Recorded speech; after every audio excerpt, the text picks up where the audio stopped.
तो कल का जो क्लास था उसमें हम लोग कहां तक पढ़ चुके हैं? छत्तीसगढ़ उच्च न्यायालय के बारे में पढ़ लिए हैं। मतलब एक बार हमारा पूरा का पूरा वो जो स्ट्रक्चर है जिसको हमने विधायिका से शुरू किया था उसको न्यायपालिका में जाके खत्म कर लिया है। ठीक है, शुरू क्लास में हमने बोला था कि दो प्रकार का सरकार हम लोग चुन के रखे हैं। एक हमारे पास में कौन सी है? राज्य सरकार, और दूसरी हमारे पास में है केंद्र की सरकार। ठीक है, तो आज हम लोग क्या देखने वाले हैं कि संसद में छत्तीसगढ़ की क्या स्थिति है। ठीक है, कौन कौन से जो है छत्तीसगढ़ के प्रतिनिधि हैं जो वहां पे हमारे राज्य का प्रतिनिधित्व कर रहे हैं, रिप्रेजेंट कर रहे हैं। उसमें से कौन ऐसे हैं जिनको सीधे यहां से भेजा गया है, मतलब कि चुनाव नहीं होता उसके लिए प्रत्यक्ष, और कितने लोग ऐसे हैं जिनके लिए हमने प्रत्यक्ष चुनाव के द्वारा भेजे हुए हैं उनको, या कितने लोग ऐसे हैं जिनको हमने प्रत्यक्ष रूप से चुनकर भेजा हुआ है। तो लिखना शुरू करें। यहां पे आप एक हेडिंग दीजिए,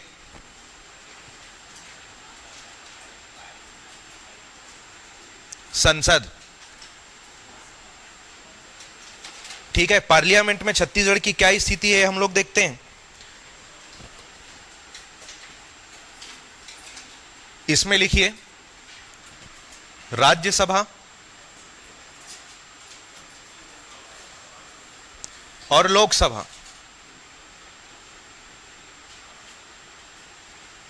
राज्यसभा और लोकसभा दोनों ही जगह पे छत्तीसगढ़ से प्रतिनिधि हैं कि नहीं? राज्यसभा में कितने लोग भेजे गए हैं? 5। लोकसभा में तो ऐसे अगर आप देखोगे तो टोटल जो है छत्तीसगढ़ से 16 सांसद हैं।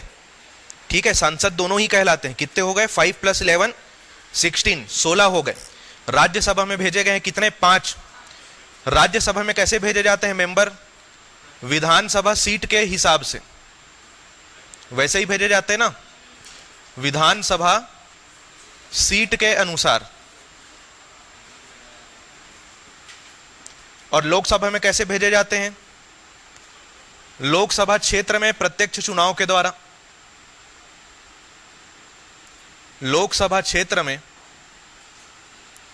या ऐसे लिखो, निर्वाचन के द्वारा। लोकसभा क्षेत्र में निर्वाचन के द्वारा। देखो लोकसभा में क्या हो रहा है, आप वोट देके भेज रहे हो। ठीक है, लोकसभा अलग से क्षेत्र है। मैं पहले भी आपको बता चुका हूं कि जब जब वोटिंग की बात आएगी, प्रत्यक्ष निर्वाचन की बात आएगी, वहां पे क्या रहेगा? सीटों का रिजर्वेशन रहेगा हमेशा। ठीक है, अभी आप लोगों ने मेरे को बताया कि छत्तीसगढ़ में कितने लोकसभा क्षेत्र हैं? 11। तो इस 11 का क्या रहेगा? पूरा का पूरा अलग अलग डिवीजन रहेगा। ठीक है, इसको डिवाइड कर लो आप 11 सीट को पूरा।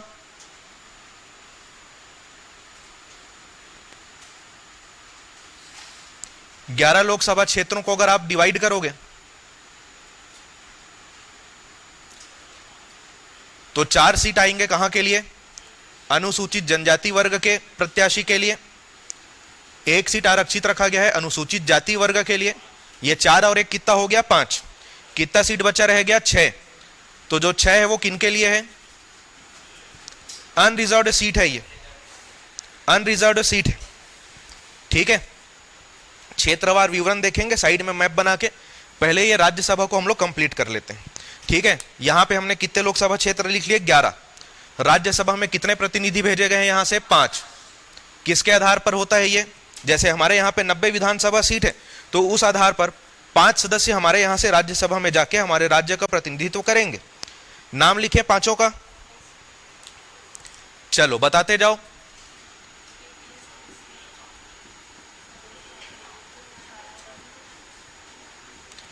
चलो हाल फिलहाल में 2 लोग भेजे गए हैं, उनका नाम पहले लिख लेते हैं। लिखिए श्री राजीव शुक्ला। श्री राजीव शुक्ला। दूसरा नाम लिखिए रंजीत रंजन। ठीक है, राजीव शुक्ला और रंजीत रंजन। उसके बाद लिखिए KTS तुलसी।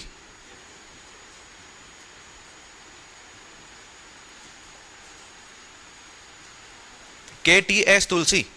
फिर चौथा नाम लिखिए फूलो देवी नेताम।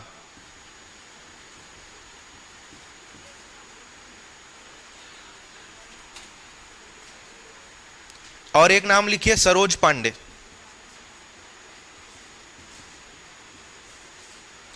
ये लो, ये 5 राज्यसभा के सांसद है हमारे छत्तीसगढ़ से, ठीक है। ऊपर के 4 इंडियन नेशनल कांग्रेस पार्टी के सदस्य हैं और नीचे भारतीय जनता पार्टी के। समझ आया? ये 5 नाम याद रखना। अब इधर का विवरण देख लें पूरा का पूरा। देखो यहां पे हम लोग लोकसभा क्षेत्र पढ़ रहे हैं, तो क्षेत्र हमारे लिए ज्यादा इंपॉर्टेंट है क्योंकि नाम तो बदलते रहेंगे, जब जब चुनाव होगा नाम तो बदलते रहेंगे, तो क्षेत्र पहले आपको याद रखना है। और ऐसा क्वेश्चन पूछा जाता है कि छत्तीसगढ़ में निम्न में से कौन सा लोकसभा जो क्षेत्र है वो एसटी के लिए है, एससी के लिए है या अनारक्षित है, ऐसा प्रश्न पूछा जाता है। इसलिए इसका पूरा विवरण आपको ध्यान रखना पड़ेगा, ठीक है। 11 ही क्षेत्र है, कोई बहुत बड़ा टास्क ये है नहीं, एकदम आसानी से याद हो जाएगा। तो आप एक मैप बना लो यहीं पर छत्तीसगढ़ का, आउटलाइन ड्रॉ कर लो।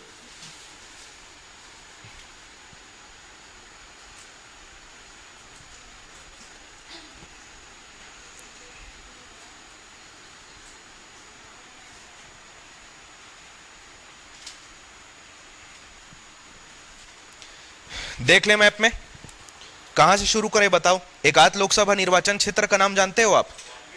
Janjgir Champa, very good. और बताओ कौन सा? कोरबा और रायगढ़, 3 हो गया। और बताओ? महासमुंद, 4 हो गया। दुर्ग हो गया। और बताओ? 5 नाम बता चुके हो, देखे हो आप खुद सोचो ना, वोट अगर दिए हो तो कहां से दिए हो? कौन बैकुंठपुर बोल रहे हैं भाई?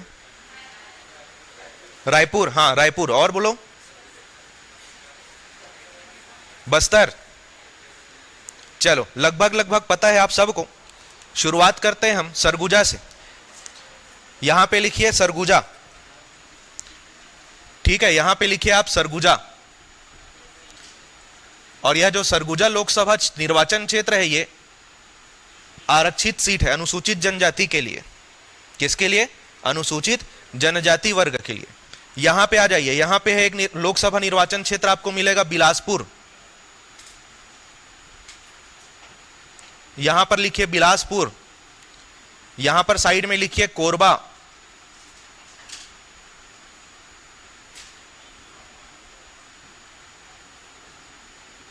ठीक है। कोरबा का भी जो सीट है वो नहीं, ये आरक्षित नहीं है। नीचे लिखिए जांजगीर चांपा,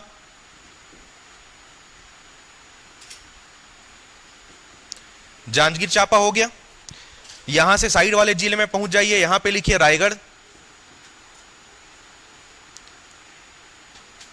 और यह आरक्षित सीट है अनुसूचित जनजाति के लिए। ये जो जांजगीर चांपा का सीट है ना, यह अनुसूचित जाति वर्ग के व्यक्ति के लिए आरक्षित रखा गया है। ये एक का हिसाब यहीं पर हो गया, कहां पे? जांजगीर चांपा में। तो कितना हो गया टोटल? ये 5 हो गया। 5 इस साइड में आ जाओ, यहां पे आपको मिलेगा राजनांदगांव,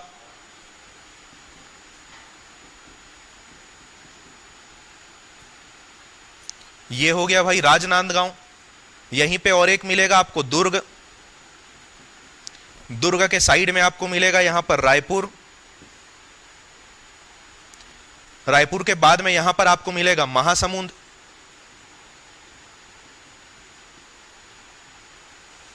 कितना हो गया टोटल? देखिए 9 हो गया, 9 हो गया ना। एक लिखिए बस्तर, एक लिखिए बस्तर, और यह आरक्षित सीट है किनके लिए? अनुसूचित जनजाति वर्ग के लिए। और एक जो बचा रह गया है वो आप लिखिए यहां पे कांकेर, और यह भी आरक्षित सीट है अनुसूचित जनजाति के लिए। तो जो एसटी सीट है उसको मैं यहां पे स्टार मार्क कर देता हूं, खास तौर पे इनको ध्यान रखना। और जो एससी सीट है उसको मैंने यहां पे अंडरलाइन कर दिया। समझ गए? ये पूरे के पूरे 11 नाम है, ये आपको याद रखना है। अब हम लोग देखते हैं कि वर्तमान स्थिति में यहां से कौन चुनकर गए जो लोकसभा में, संसद में, पार्लियामेंट में हमारे राज्य का प्रतिनिधित्व कर रहे हैं। चलो सरगुजा से हम लोग शुरुआत करते हैं। कोई नाम जानता है आप में से? क्या नाम बोले? हाँ बहुत बढ़िया, नाम लिखिए। नाम लिखिए यहां से रेणुका सिंह सरुता।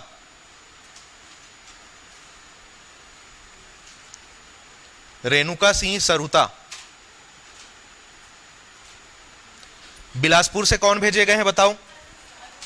बिलासपुर से नाम ध्यान रखिएगा, अरुण साव। अरुण साव जी का नाम ध्यान रखिएगा। बिलासपुर लोकसभा क्षेत्र से सांसद हैं। कोरबा से किनको भेजा गया है? ज्योत्सना महंत जी को। ज्योत्सना महंत जी को भेजा गया है। जांजगीर चांपा से किनको भेजा गया है? एससी सीट है वो। गुहाराम अजगल्ले जी का नाम याद रखिएगा, गुहाराम अजगल्ले जी। रायगढ़ से किनको भेजा गया है? गोमती साय जी का नाम लिखिए, गोमती साय जी का नाम लिखिए। चलो 5 नाम लिख लिए हम लोग। यहां पे आ जाते हैं। राजनांदगांव से किनको भेजा गया है? संतोष पांडे जी का नाम लिखिए। राजनांदगांव लोकसभा क्षेत्र से संतोष पांडे जी को भेजा गया है। दुर्ग से किनको भेजा गया है भाई? विजय बघेल जी का नाम लिखिए, विजय बघेल। रायपुर से सांसद कौन है? सुनील सोनी जी, सुनील सोनी जी का नाम लिखिए। रायपुर से लिख लिए सुनील सोनी। महासमुंद से लिख लिए चुन्नीलाल साहू जी का नाम।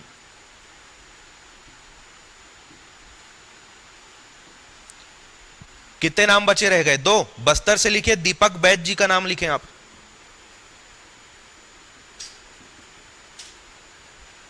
दीपक बैज जी। और एक ये जगह बचा रह गया है कांकेर का, यहां लिखिए मोहन मंडावी, मोहन मंडावी। ये हो गए 11 सांसद हमारे लोकसभा से। इन सब के में एक व्यक्ति ऐसे हैं जिनके साथ में खास बात है, और वो नाम है रेणुका सिंह सरुता जी का। ठीक है, क्या खास बात है? क्या खास बात है इनके नाम के साथ में? अभी वर्तमान सत्र की अगर हम बात करें तो राज्य मंत्री बनाया गया है इनको। क्या बनाया गया है? राज्य मंत्री का दर्जा इनको दिया गया है, और ये इनको मिला है आदिवासी मामलों के मंत्रालय में। आदिवासी मामलों के मंत्रालय। इन 11 में से सिर्फ एक नाम ही ऐसा है जिनको राज्य मंत्री का प्रभार दिया गया है। नाम किनका है? रेणुका सिंह सरुता जी का, जो कौन से लोकसभा निर्वाचन क्षेत्र से गए चुनकर? सरगुजा।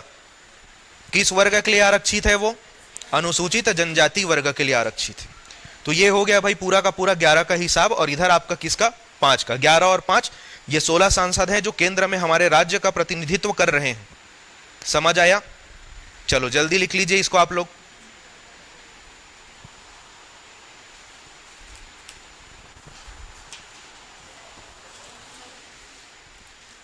लिख लिए भाई पूरा? बढ़े आगे। देखो अब यहां पे हमारा पूरा ये वाला जो हम चैप्टर पढ़ रहे थे ये हुआ खत्म। समझ आया? ये पूरा का पूरा क्या हो गया? खत्म। लेकिन इसके बाद में हम लोग एक महत्वपूर्ण आयोग है हमारे यहाँ का, छत्तीसगढ़ी राजभाषा आयोग। उसके बारे में थोड़े से तथ्यों को हम लोग जान लेते हैं। ठीक है, यहीं पे समय है हमारे पास तो उसके बारे में हम लोग पढ़ लेते हैं अभी। तो अब नए पेज में आप टॉपिक दीजिए छत्तीसगढ़ी राजभाषा आयोग।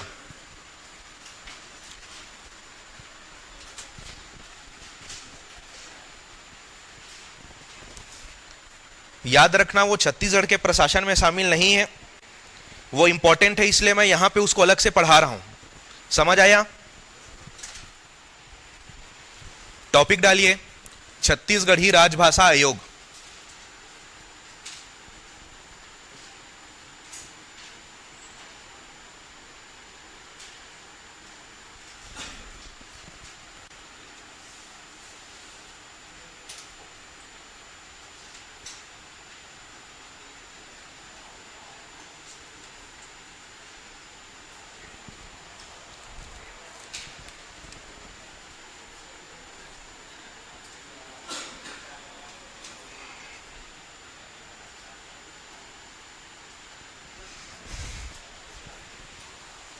चलो छत्तीसगढ़ी राजभाषा आयोग के बारे में ये क्या है उसके बारे में लिखो थोड़ा सा।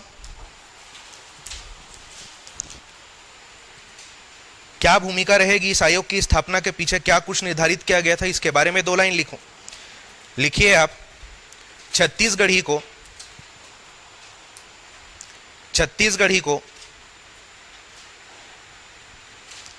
राज्य की राजभाषा का दर्जा प्रदान कर, छत्तीसगढ़ी को राज्य की राजभाषा का दर्जा प्रदान कर, छत्तीसगढ़ी के प्रचलन,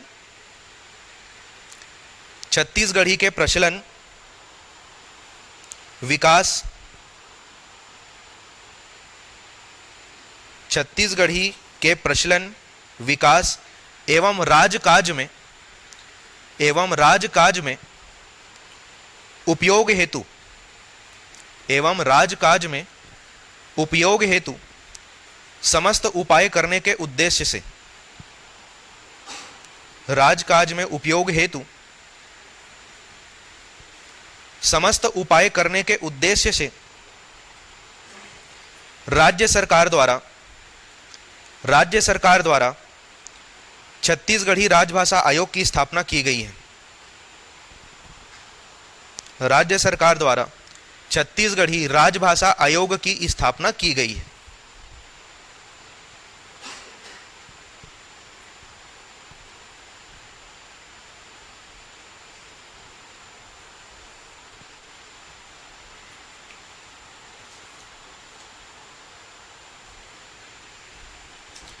चलो अब इनके बारे में लिखना शुरू करते हैं। लिखिए, छत्तीसगढ़ी राजभाषा संशोधन विधेयक 2007 को, संशोधन विधेयक 2007 को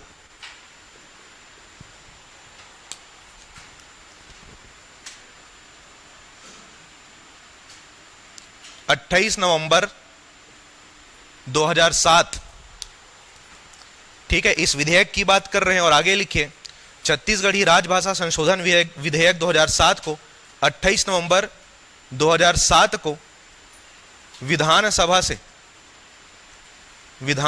से सर्वसम्मति से पारित किया गया था। सर्वसम्मति से पारित किया गया था।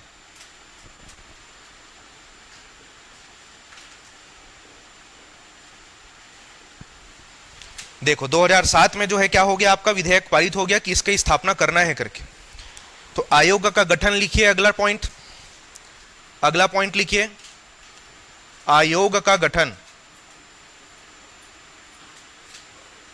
आयोग का गठन, और आयोग का गठन हुआ विधेयक पारित होने के बाद वर्ष 2008 में। अगला तथ्य लिखिए,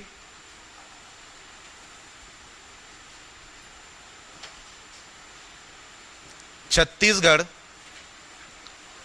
राजभाषा आयोग के कार्यालय की स्थापना।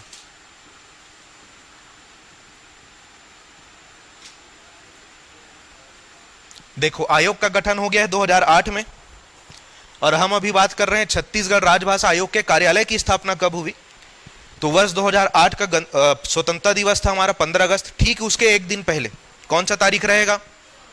14 अगस्त 2008 को इस दिन जो है कार्यालय की स्थापना हुई थी। एक चीज इसको देखना, इसको करना छत्तीसगढ़ राजभाषा आयोग नहीं, ये ठीक है। चलो यहां तक लिख लिए। दूसरा ये वाला तिथि देखो आप, 28 नवंबर। क्या करते हैं इस दिन? फोन में स्टेटस लगाते हैं, है कि नहीं? लिखो, अगला पॉइंट लिखिए, 28 नवंबर को छत्तीसगढ़ी दिवस मनाया जाता है। 28 नवंबर को हम लोग क्या मनाते हैं? छत्तीसगढ़ी दिवस मनाया जाता है। तो वो 28 नवंबर का तिथि कहां से आया है? तो ये वाला 28 नवंबर आप मैच कर सकते हो वहां से। ठीक है, विधेयक पारित किया गया था वर्ष 2007 में हमारे विधानसभा से, इसीलिए इस तिथि का चयन किया गया है। ठीक, लिखें आगे, लिखो अब स्थापना के उद्देश्य। स्थापना के उद्देश्य।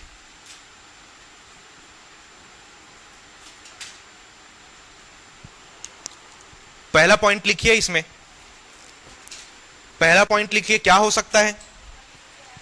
छत्तीसगढ़ी को भारतीय संविधान के 8वीं अनुसूची में शामिल कराना। पहला उद्देश्य लिखिए, छत्तीसगढ़ी भाषा को,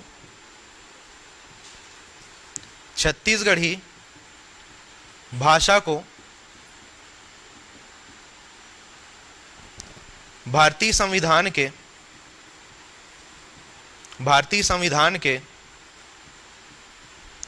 8वीं अनुसूची में शामिल करवाना।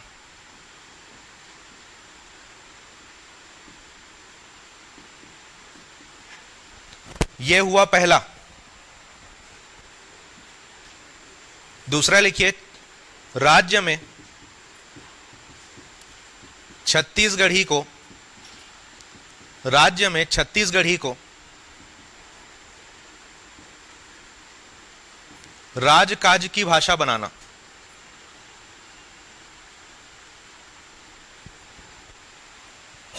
या ऐसा भी लिख सकते हो, राजकाज की भाषा में छत्तीसगढ़ी का प्रयोग, जैसा भी आप लिखना चाहो। जो मैंने इसको लिखा है राजकाज में छत्तीसगढ़ी का प्रयोग, ऐसा भी आप लिख सकते हो। और तीसरा लिखो, त्रिभाषाई भाषा के रूप में, त्रिभाषाई भाषा के रूप में प्राथमिक, त्रिभाषाई भाषा के रूप में प्राथमिक व माध्यमिक कक्षाओं में पाठ्यक्रम।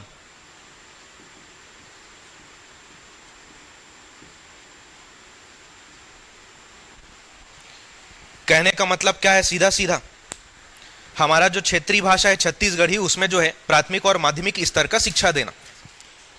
तो ये भाई 3 मुख्य उद्देश्य हैं, और भी अपने साइड से चाहो तो कुछ ऐड कर सकते हो। ठीक है, अध्यक्ष के बारे में पढ़ें।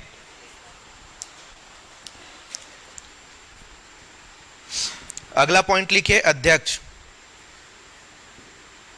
किस आयोग के अध्यक्ष कौन कौन रहे हैं? पहले अध्यक्ष का नाम जानते हो क्या आप लोग?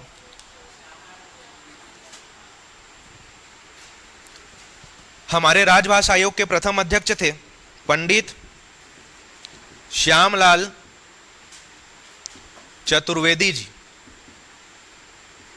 ठीक, उसके बाद में दूसरे अध्यक्ष दानेश्वर शर्मा जी।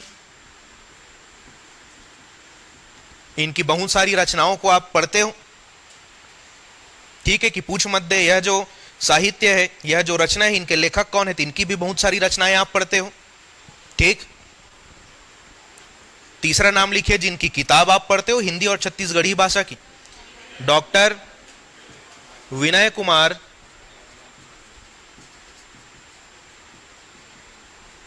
पाठक जी। तो पाठक जी के बारे में याद रखना, ये वर्ष 2018 तक ही थे तीसरे अध्यक्ष के रूप में। उसके बाद में ये पद रिक्त ही है मेरे ख्याल से अभी तक ही। एक बार मुद्दा भी उठा था विधानसभा में कि इस आयोग के अध्यक्ष की नियुक्ति अभी तक आप नहीं कर पाए हो करके। ठीक है, 2019 में अभी अपना क्या हो गया, सरकार वगैरह बदल गया, और 2018 तक थे, रिक्त था, वैसे ही चल रहा था, और अभी तक मेरे ख्याल से नहीं हो पाई, क्योंकि इसका कुछ इंफॉर्मेशन मुझे मिला नहीं। ठीक है, 2020 से तो मैं खुद पेपर पढ़ रहा हूं डेली, तो भी मेरे को नहीं मिला, तो ये पद रिक्त है ऐसा मान के चलो आप। ठीक है, अगला आप लिखो यहीं पे सचिव के बारे में।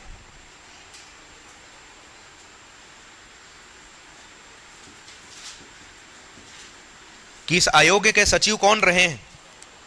तो पहले सचिव का नाम आप सभी जानते होंगे, पद्मश्री पुरस्कार प्राप्त करता है, छत्तीसगढ़ के बहुत ही प्रसिद्ध हास्य कवि हैं, पंडित सुरेंद्र दुबे जी। पंडित सुरेंद्र दुबे जी। अब लिख लो वर्तमान के बारे में। वर्तमान सचिव का नाम जानते हो क्या आप? छत्तीसगढ़ी भाषा के मानकीकरण के लिए जो 11 सदस्यीय समिति बनाई गई है, उनके अध्यक्ष भी तो यही हैं। वेरी गुड, लिखिए डॉक्टर अनिल भतपहरी।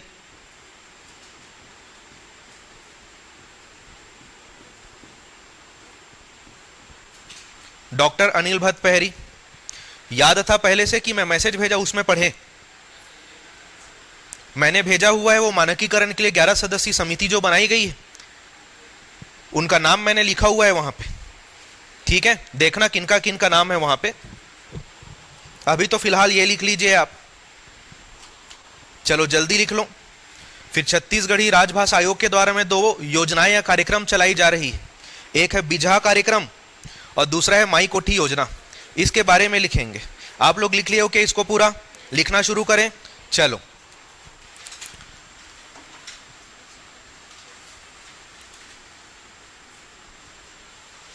दो महत्वपूर्ण कार्यक्रम चलाया गया आयोग के द्वारा।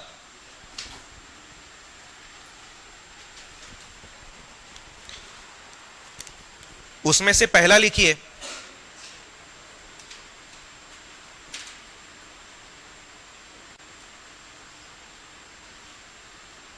पहला क्या लिखे?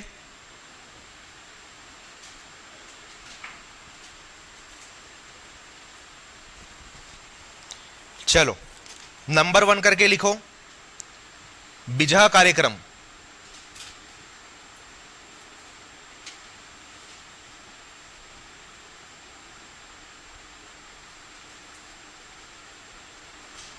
बिजहा कार्यक्रम ये किनके लिए है? लुप्त होते हुए, ठीक है, लुप्त होते हुए मतलब कि प्रचलन से दिन प्रतिदिन क्या हो रहा है, बाहर हो रहा है।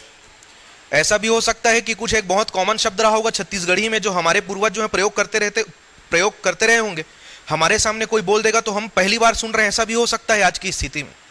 उसका कारण क्या है? प्रचलन से धीरे धीरे बाहर होते गया ये, और लुप्त होने की कगार में है, एक्सटिंक्टिव कंडीशन में ये लोग आ चुके हैं। तो ऐसे जितने भी शब्द हैं उनको संग्रहित करना, संकलित करना और उनको प्रचलन में वापस लेकर आना। ठीक है, तो चलो पूरा प्रॉपर लिख लेते हैं इसको।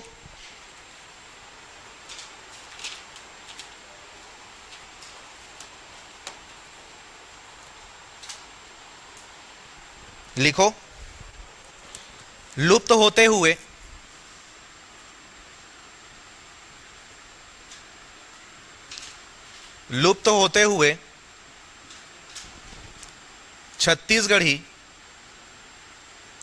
छत्तीसगढ़ी शब्दों को संकलित करने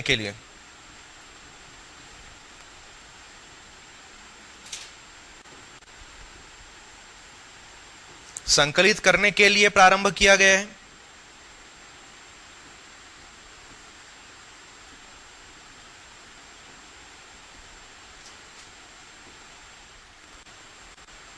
और आगे लिखो, प्रचलन से, दूसरा पॉइंट लिखिए, प्रचलन से बाहर हो रहे शब्दों को संग्रहित कर वापस प्रचलन में लाने का लक्ष्य है। वापस प्रचलन में लाने का लक्ष्य है।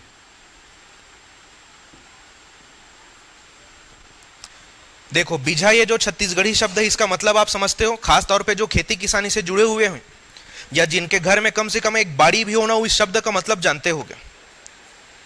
जानते हो इसका मतलब? नहीं जानते हो? जैसे चलो, तरोई का क्या होता है? लता है। हाँ, तरोई का चलो नार है। तो आप देखे होगे कि एक जो है, दो तीन तरोई ऐसे रहते हैं जिसको फलने से लेकर जब तक वो पक ना जाए तब तक उसको निकाला नहीं जाता। क्यों? उसका बीज को संकलित किया जाता है। अब बीज संकलन करने का कॉन्सेप्ट क्या है? एक उसका जो तरोई का जो फल है उसको आप संकलित कर लिए, आपको बहुत सारा बीज उसमें से मिल गया, अगले साल वापस वो बोने का काम आएगा। समझ आया? तो वही है आपका बिजहा, कि अगले वर्ष जो काम आएगा वापस। तो ये है आपका बिजहा कार्यक्रम। क्या कर रहे हैं? देखो, संकलित कर रहे हैं और ऐसे शब्द जो प्रचलन से बाहर हो रहे हैं उनको संग्रहित करके क्या करेंगे? वापस प्रचलन में लेके आने का योजना है। तो यह है आपका बिजहा कार्यक्रम। और दूसरा है माई कोठी कार्यक्रम, माई कोठी कार्यक्रम या माई कोठी योजना।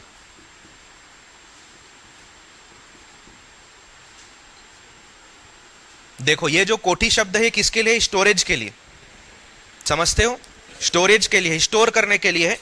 तो इस योजना के तहत क्या किया जाता है, छत्तीसगढ़ी या छत्तीसगढ़ी से संबंधित किसी अन्य भाषा की जो किताब है ना, उसको सबको क्रय करके सरकार क्या करता है? कलेक्ट करता है। तो यह है आपका माई कोठी योजना। कोठी शब्द को अगर आप पकड़ लो कि ये स्टोर करने के लिए, तो आपको इसका सेंस समझ आ जाएगा, दोनों में आप बिल्कुल भी कंफ्यूज नहीं होगे।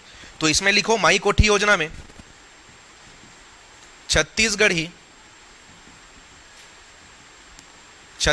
भाषा या छत्तीसगढ़ी भाषा से संबंधित,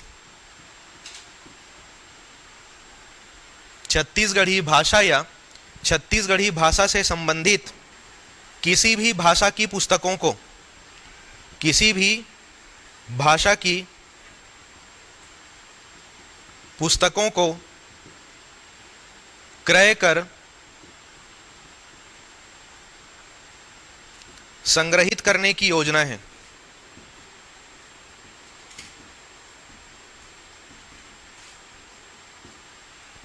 ये लो, क्या लिखोगे? छत्तीसगढ़ी भाषा या छत्तीसगढ़ी भाषा से संबंधित किसी भी भाषा की पुस्तकों को क्रय करके संग्रहित करने की योजना है। वो क्या है? माई कोठी योजना।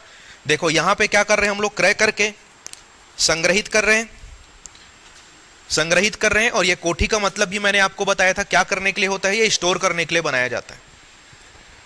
तो छत्तीसगढ़ी राजभाषा आयोग के संबंध में इतना फैक्ट आपको याद रखना है, ये सारे।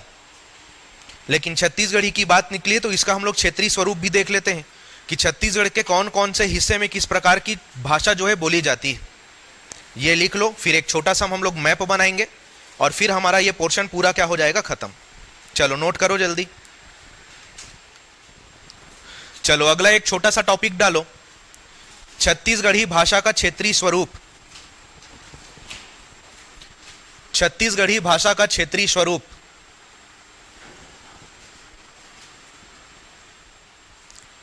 टॉपिक डालिए एक छोटा सा, छत्तीसगढ़ी भाषा का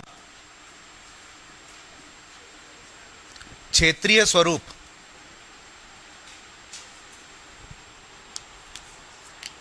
एक छोटा से मैप की जरूरत पड़ेगी हमको।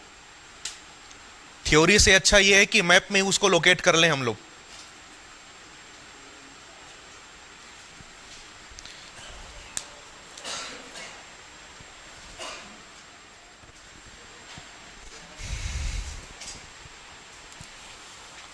लिखें इसका क्षेत्रीय स्वरूप। तो यहां पे सबसे पहले रहेगा, सेंटर में रहेगा केंद्रीय छत्तीसगढ़ी।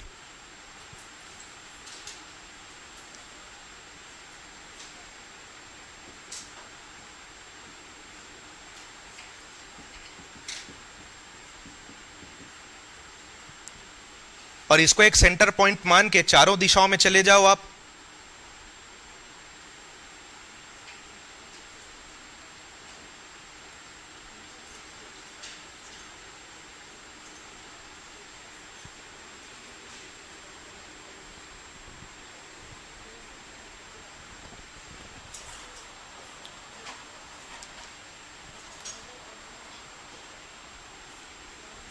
यहां से जाओगे, देखो इस साइड में आएगा आपका छत्तीसगढ़ी भाषा का पूर्वी स्वरूप।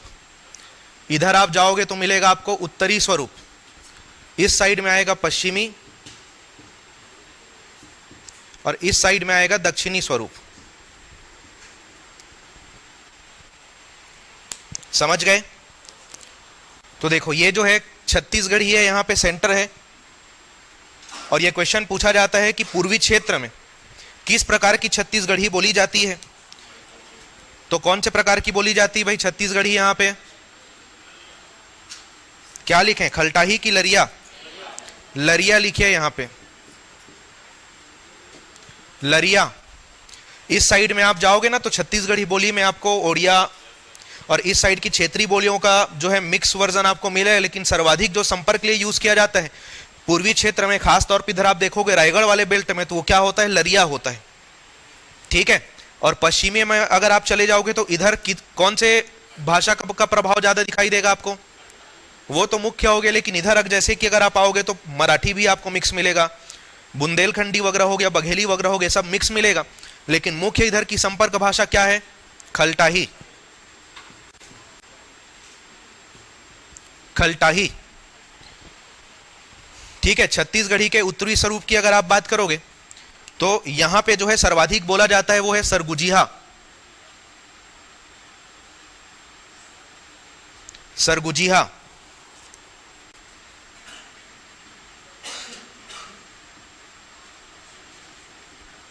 सरगुजिहा। और जो दक्षिणी क्षेत्र में सर्वाधिक बोली जाती है वो क्या है? देखो इधर भी आप जाओगे तो क्षेत्रीय बोलियों में आपको मराठी का प्रभाव दिखेगा, ओडिया का प्रभाव दिखेगा, गोंडी बोली का प्रभाव दिखेगा, लेकिन मुख्य संपर्क भाषा इधर की क्या है? हल्बी। हल्बी को और क्या क्या बोला जाता है? बस्तर की संपर्क भाषा। बस्तर की संपर्क भाषा। और इसी को क्या बोलते हैं? लिंगुआ फ्रैंका। लिंगुआ फ्रैंका।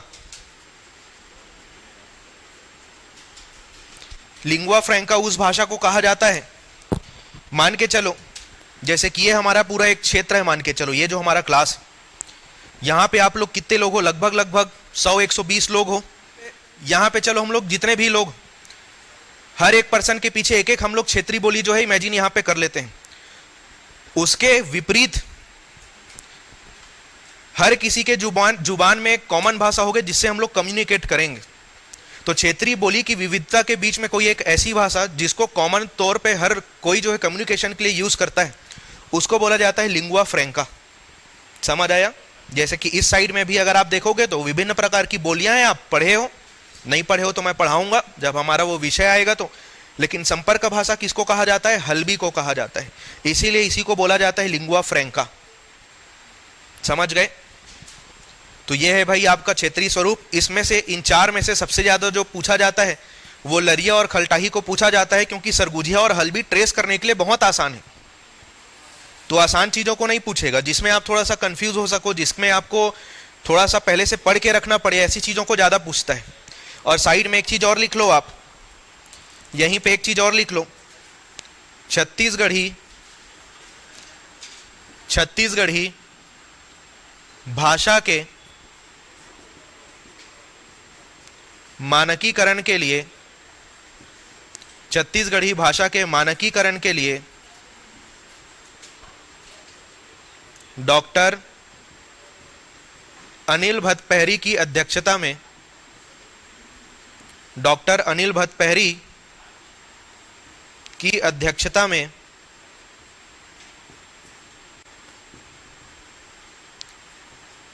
11 सदस्यीय समिति का गठन किया गया है। 11 सदस्यीय समिति का गठन किया गया है।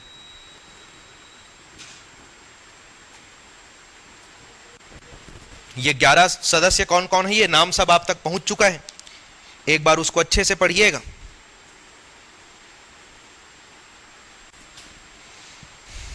ठीक है, कोई डाउट है इसमें आप सबको? नहीं? तो ये पोर्शन अब पूरा फाइनली क्या हो चुका है मेरे साइड से? कंप्लीट।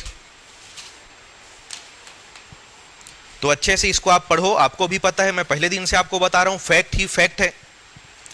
तो जाके अभी तुरंत मेरे से आप सुने हो, साथ ही साथ में नोट किए हो, 2-4 बार इसको पढ़ लो, याद कर लो अभी, तो आगे और जाके रिवीजन के समय आपको मेहनत कम लगेगा, वही फायदा रहेगा। फैक्ट है ज्यादा तो रिवीजन बीच बीच में करते रहना पड़ेगा, लेकिन अभी अच्छे से कर लोगे तो बाद में रिवीजन के समय उतना ज्यादा मेहनत आपको नहीं लगेगा। समझ आया?